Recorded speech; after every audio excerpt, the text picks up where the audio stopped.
India's largest digital media network SumanTV తో చేతులు కలపండి. ఫ్రాంచైజ్ ద్వారా లోకల్ మీడియా పార్ట్నర్ అవ్వండి. నమస్తే సార్. నమస్తే రాధా మేడం గారు. Equity cash, derivative, ETF, SIP ఈ నాలుగిట్లో ఏది బెస్ట్ అంటారు? అంటే ఒక ఉద్యోగి తనకున్న జాబును వదిలేసుకొని ఈ సాఫ్ట్వేర్నే స్టాక్ మార్కెట్లోనే ఈ నాలుగిట్లో ఒక స్టాక్ మార్కెట్ ఎంప్లాయీగా ఉండాలి అంటే ఈ నాలుగిట్లో ఏది బెస్ట్ అంటారు? సార్ మీరు అడిగిన క్వశ్చన్ నేను మళ్ళీ ఇంకోసారి రిపీట్ చేసి నేను చెప్తాను వినండి. మీరు అడిగింది ఏంటంటే స్టాక్ మార్కెట్లో క్యాష్ మార్కెట్ ఉంది, డెరివేటివ్ మార్కెట్ ఉంది, తర్వాత ETFలు ఎక్స్చేంజ్ ట్రేడెడ్ ఫండ్స్, తర్వాత సిప్ అంటే సిస్టమాటిక్ ఇన్వెస్ట్మెంట్ ప్లానింగ్. ఈ నాలుగిట్లో which is the best? Exactly these 4.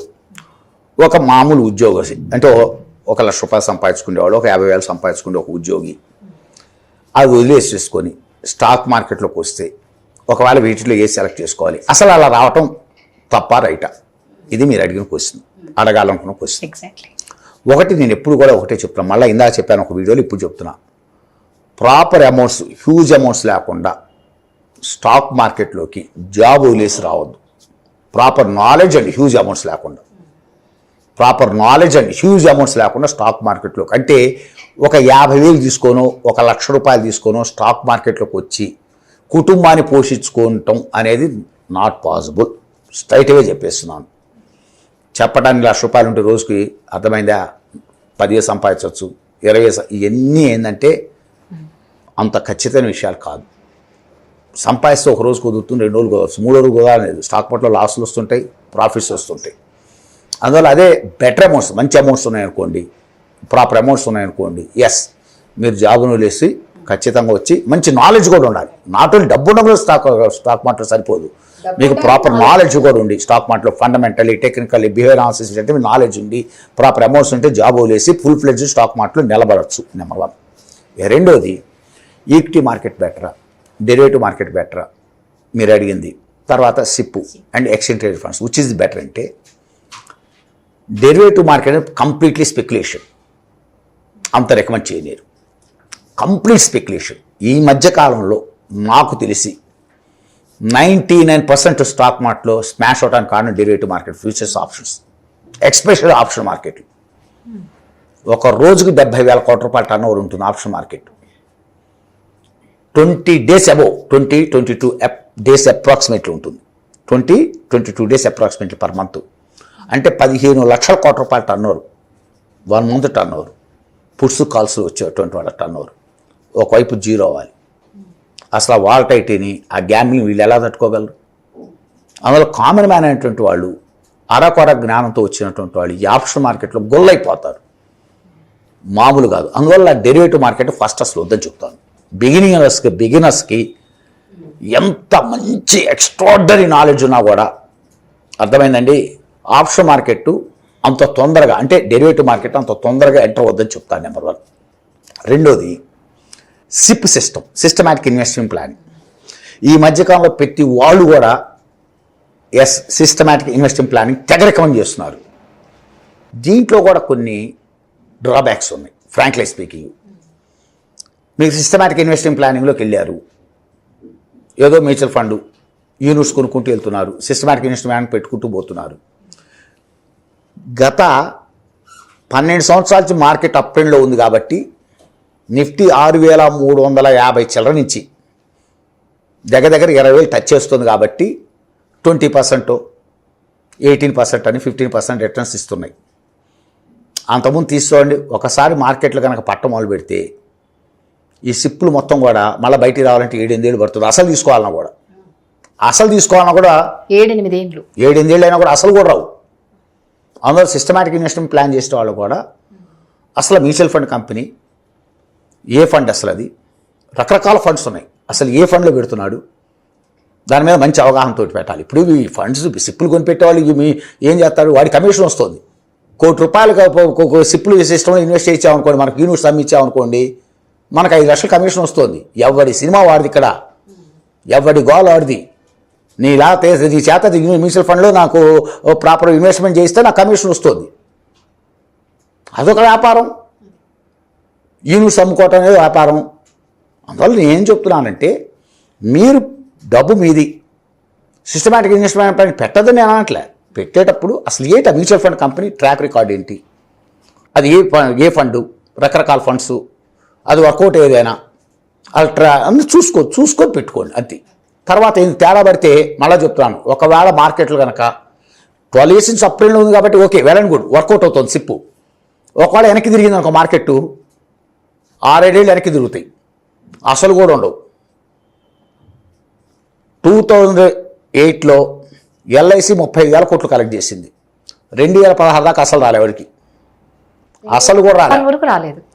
LIC అప్పుడు అదే లెక్క చెప్పింది, ఏటా స్టాక్ మార్కెట్లో 33% రిటర్న్స్ వస్తున్నాయి, 30% అబోవ్ రిటర్న్స్ వస్తున్నాయి లెక్కలు చెప్పారు.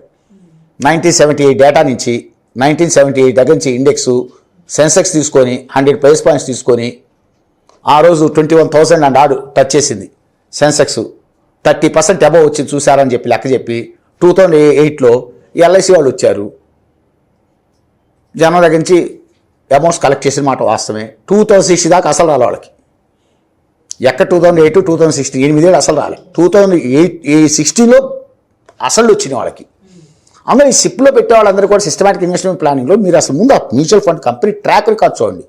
అసలు ఆ ఫండ్ ఏంటి, ఎక్కడ పెడుతున్నాడు, మినిమం అవగాహన ఉంటే పెట్టండి. అంతేగాని ఈ వచ్చి రికమెండ్ చేసే వాళ్ళందరి మాటలు విని వాళ్ళ కమిషన్ కోసం 100 చెబుతుంటారు. మీరు అవి వినాల్సిన అవసరం లేదు. నెంబర్ 1 అందువల్ల అది పక్కన పెట్టండి. So derivative I never recommend బిగినర్స్కి. 2 సిప్పు పెట్టచ్చు, but mutual funds track record చూడాలి, అది ఏ ఫండో చూసుకోవాలి. రకరకాల ఫండ్స్ ఉన్నాయి, వాడు చెప్పింది అలా వినొద్దు. 3వది వచ్చేసరికి మీరు సిప్పు అయిపోయిన తర్వాత డెరివేటివ్ తర్వాత ఇంకోటి ఈటీఎఫ్లు అంటే ఏంటి, ఎక్స్చేంజ్ ట్రేడెడ్ ఫండ్స్ అంటే ఏంటి. మీకు ఒక ఫండ్ అంటే ఫర్ ఎగ్జాంపుల్ నిఫ్టీ ఉందండి, నిఫ్టీ అనేటువంటిది మీకు ఎక్స్చేంజ్ ట్రేడెడ్ ఫండ్ అంటే ఇండెక్స్ అనేటువంటిది ఇప్పుడు 50 స్టాక్స్ ఉన్నాయి కదా, నిఫ్టీ 50 స్టాక్స్ ఉన్నాయి. నిఫ్టీ 50 స్టాక్స్ని ఎక్స్చేంజ్ ట్రేడెడ్ ఫండ్ అంటే ఇప్పుడు నిఫ్టీని డైరెక్ట్గా మీరు కొనాలంటే క్యాష్ మార్కెట్లో నిఫ్టీని కొనగలరా, 50 స్టాక్స్ ఇండెక్స్ని కొనగలరా, కొనలేరు. Try to understand. But ETF ద్వారా కొనవచ్చు. అంటే మీకు సింపుల్గా ఈటీఎఫ్ అంటే సింప్లిఫై చేసి చెప్తా వినండి. నేను 2008లో గోల్డ్ రికమెండ్ చేయడం జరిగింది, స్ట్రాంగ్గా రికమెండ్ చేయటం జరిగింది. 8,500 ఉన్నప్పుడు గోల్డ్ని 10 grams 8,500 ఉన్నప్పుడు, అప్పుడు గోల్డ్ ఇంకా ఈటీఎఫ్లో అప్పుడే వస్తుంది. గోల్డ్ షేర్ ఫస్ట్ యూటీఐ వాళ్ళే తీసుకొచ్చిన గోల్డ్ షేర్, గోల్డ్ని రికమెండ్ చేయడం జరిగింది.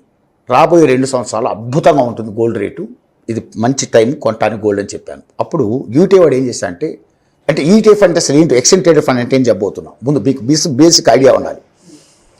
వాళ్ళు జనం దగ్గర నుంచి అమౌంట్స్ కలెక్ట్ చేస్తారు, చేసుకెళ్ళి గోల్డ్ కొంటారు. బులియన్ మార్కెట్లో, లండన్ మార్కెట్లో గోల్డ్ కొంటారు. వాటిని యూనిట్లుగా డివైడ్ చేస్తారు, అంటే ఎలక్ట్రానిక్ గోల్డ్లో కన్వర్ట్ చేస్తారు. అంటే ఫర్ ఎగ్జాంపుల్ మీరు ఎట్టయితే షేర్లు కొంటున్నారో గోల్డ్ కూడా యూనిట్లు 1 గ్రామ్ 1 యూనిట్ కింద తీసుకొని gold share, UTI gold share ఉంటుంది. అంటే మీరు ఆటోమేటిక్గా ఎక్స్టెంట్ అంటే గోల్డ్ ఫిజికల్గా కొన్నట్టే మీరు ఎలక్ట్రానిక్ గోల్డ్ కొంటున్నారు. అప్పుడు ఆ రోజులు యూటీఐ వాడు ఏం చేశాడు, గోల్డ్ అంటే యూటీఐ గోల్డ్ షేర్ అంటాడు. అంటే పబ్లిక్ నుంచి గోల్డ్ కొంటున్నానని డబ్బు కలెక్ట్ చేసి ఆ డబ్బు అంతా పెట్టి గోల్డ్ కొని, ఇప్పుడు మీ ప్రపోస్టేట్లో మీరు ఎంతైతే ఇన్వెస్ట్ చేశారో ఎంత గోల్డ్ వచ్చిందో మీకు అన్ని షేర్లు ఇచ్చి, అంటే గోల్డ్ షేర్లు అని ఇస్తాడు. అంటే 1 గ్రామ్ ఇసుకోటి 1 షేర్ అనుకోండి, మీరు మార్కెట్లో కొనుక్కుంటారు. అంటే నిఫ్టీ కూడా అంతే. నిఫ్టీ 10,000 ఉందనుకోండి, ఆ టైంలో ఫండ్ వచ్చింది, ఇన్వెస్ట్ చేస్తాడు. ఆ తర్వాత అక్కడి నుంచి అది ఈటీఎఫ్ ఎక్స్చేంజ్ ట్రేడెడ్ ఫండ్గా కన్వర్ట్ అవుతుంది. అంటే మీరు నిఫ్టీలో ఇన్వెస్ట్ చేసుకోవచ్చు, అట్లా రకరకాల ఫండ్స్ ఉంటాయి. వాటి మీద అవగాహన ఉండాలి. అంటే ఇండెక్స్కు పెరుగుతుందా, మీరు ఏ ఈటీఎఫ్లో పెడుతున్నారు, మీరు గోల్డ్ ఈటీఎఫ్లో పెడుతున్నారా, నిఫ్టీ ఈటీఎఫ్లో పెడుతున్నారా, మీరు స్మాల్ క్యాప్ బేస్ చేసుకొని ఏదైనా ఈటీఎఫ్ వచ్చిందా, మిడ్ క్యాప్ బేస్ చేసుకొని ఈటీఎఫ్లో వచ్చినాయా, అసలు ఏంటి ఆ ఈటీఎఫ్ గురించి అవగాహన ఉండాలి. ఏది అవగాహన లేకుండా మీరు ఈటీఎఫ్లు కొనమంటున్నారు కదా, ఈటీఎఫ్లు బాగుంటున్నాయి కదా, తప్పు.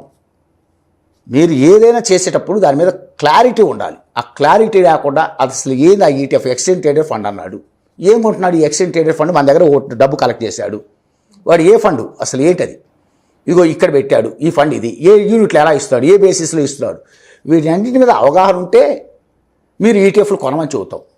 అందుకు చెబుతున్నానంటే ఇప్పుడు నిఫ్టీ కొన్నారనుకోండి, నిఫ్టీ ఈటీఎఫ్ కొన్నావు, రేపు పొద్దున్న నేను చెప్తున్నానండి వాళ్ళ ఆల్ టైం నిఫ్టీ 28,000 టచ్ చేయడానికి అవకాశం ఉంది రాబోయే 1.5 yearలో. 28,000 వరకు టచ్ చేయడానికి ఉంది, no doubt. With in my personal calculation 1 year నుంచి 2 years టార్గెట్లో Modi maybe elect as a prime minister మళ్ళీ 3rd time ఎలక్ట్ అవుతే 28,000 నిఫ్టీ టచ్ చేయడానికి అవకాశం ఉంది. ఇప్పుడు నిఫ్టీ ఈటీఎఫ్ కొంటే సక్సెస్ అవుతాడు. నీకు అర్థమైంది, ఆ నిఫ్టీని బేస్ చేసుకుని ఈటీఎఫ్లు ఉంటే కొంటే సక్సెస్ అవుతాడు.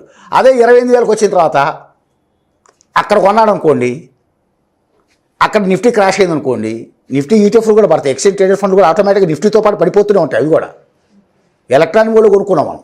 నీకు అర్థమైందండి, ఇండెక్స్ని ఎలక్ట్రానిక్ మోడ్లో కొనుక్కున్నట్టే. అందువల్ల ఎప్పుడు మీరు జ్ఞాపకం పెట్టుకోవాల్సిందంటే అది ఏ ఫండ్, అసలు ఏంటి, ఎక్కడ పెడుతున్నాడు, అది తగ్గుతుందా, అది తగ్గినప్పుడు ఈటీఎఫ్లు కూడా పడిపోతాయి. అందువల్ల ఒక క్లారిటీ ఉండాలి. క్లారిటీ మిస్ అయ్యే విధానంలో అయితే అసలు మీరు ఏది చేయొద్దని చెబుతా. తర్వాత క్యాష్ మార్కెట్లో కొనుక్కోవటం. నన్ను అడిగితే ఇది బెటర్, అన్నిటికంటే ఇది బెటర్ ఎందుకని చెబుతున్నా అంటే మీకు సెక్టార్ వైజ్గా చూసుకోవచ్చు, తర్వాత దాంట్లో మంచి కంపెనీ సెలెక్ట్ చేసుకోవచ్చు. మీరు సొంతంగా కొనుక్కుంటున్నారు స్టాక్స్, మంచి మంచి ఫైనాన్షియల్ అడ్వైజర్స్ దగ్గరికి వెళ్ళొచ్చు, వాళ్ళు రికమెండ్ చేసినవి చూసుకొని మీరు కొనుక్కోవచ్చు. నన్ను అడిగితే ఈటీఎఫ్ల కన్నా అంటే పరిపూర్ణమైన ఈటీఎఫ్ల మీద మంచి నాలెడ్జ్ ఉండాలి, ఎక్స్ట్రాడినరీ నాలెడ్జ్ ఉండాలి. మీరు ఏది చేసినానండి అది ఎక్కడ పెడుతున్నారు ఫండ్, అది ఏంటి, ఆ ఫండ్ ఏ టైంలో పెట్టాడు వాడు. నిఫ్టీ ఇప్పుడు నిఫ్టీ ఈటీఎఫ్ ఎక్కడ ఉన్నప్పుడు పెట్టాడు, మీరు ఇన్వెస్ట్ ఎక్కడ ఉన్నప్పుడు పెడుతున్నారు, ఇప్పుడు ఏ టైంలో కొంటున్నారు అని చూసుకోవాలి. అందువల్ల నన్ను అడిగితే మీరు సెక్టార్ వైజ్గా స్టాక్స్ వైజ్గా సెలెక్ట్ చేసుకుని కొనుక్కోవటం బెస్ట్ అన్నమాట. ఇండివిజువల్ స్టాక్స్ అది కూడా చెప్తున్నాను, సెక్టారు, కంపెనీ, ఫండమెంటల్స్, టెక్నికల్స్ అన్నీ చూసుకొని ఒక ఫైనాన్షియల్ అడ్వైజర్ని సలహా తీసుకొని is it correct or not అంటే కరెక్ట్ సమయం కూడా ఉంటుందండి. స్టాక్ మార్కెట్లో టైంలో ఏంటి అంటే టైంలో ఎగ్జిట్ చాలా ఇంపార్టెంట్ అని చెబుతాం. ఇది కరెక్ట్ ఖచ్చితమైన సమయమైనా ఆ సెక్టార్ సెలెక్ట్ చేసుకునేటప్పుడు ఆ సెక్టార్కి కరెక్ట్ సమయమైనా ఇది అప్కమింగ్ సెక్టార్, ఫోకసింగ్ సెక్టార్ అయినా, తర్వాత ఈ కంపెనీ పెర్ఫార్మెన్స్ బెటర్ పెర్ఫార్మెన్స్ అయినా, ప్రమోటర్ యాటిట్యూడ్ కరెక్ట్ అయినా, ఇవన్నీ చెక్ చేసుకొని కంపెనీలో పెట్టుకుంటే మీకు ఏంటంటే కొంత ఇన్ఫర్మేషన్ గ్యాదరింగ్కి ఈజీగా ఉంటుంది. కంపెనీ వైజ్గా సెక్టార్ వైజ్గా ఇన్ఫర్మేషన్ గ్యాదరింగ్ ఈజీగా ఉంటుంది. ఇది that's my strong opinion. Super, thank you so much sir.